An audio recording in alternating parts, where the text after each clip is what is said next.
magnitude 5.0 earthquake near Ambon City, Maluku, Indonesia, was reported only 29 minutes ago by Indonesia's Meteorology, Climatology, and Geophysical Agency, considered the main national agency that monitors seismic activity in Indonesia. The earthquake occurred at a shallow depth of 10 kilometers beneath the epicenter in the morning on Friday, December 23, 2022, at 9:52 a.m. local time. The exact magnitude, epicenter, and depth of the quake might be revised within the next few hours or minutes as seismologists review data and refine their calculations, or as other agencies issue their report.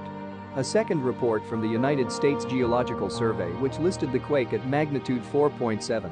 Other agencies reporting the same quake include the Incorporated Research Institutions for Seismology, IRIS, at magnitude 4.7, the German Research Center for Geosciences, GFZ, at magnitude 4.9, the European Mediterranean Seismological Center, EMSC, at magnitude 4.7, and the Citizen-Seismograph network of RaspberryShake at magnitude 4.7.